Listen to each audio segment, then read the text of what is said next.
நாடாளுமன்ற பட்ஜெட் கூட்டத்தொடரின் 2வது அமர்வு நாளை தொடங்கும் நிலையில் சென்னை அண்ணா அறிவாலயத்தில் முதலமைச்சர் மு ஸ்டாலின் தலைமையில் திமுக எம்பிக்கள் கூட்டம் நடைபெற்றது.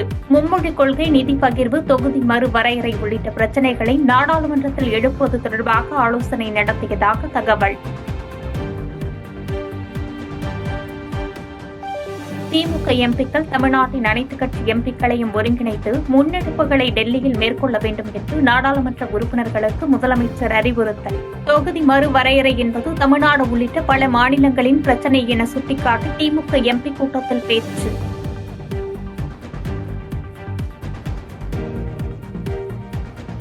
பாதகம் செய்பவரை கண்டால் நாம் பயம் கொள்ளலாகாது பாப்பா.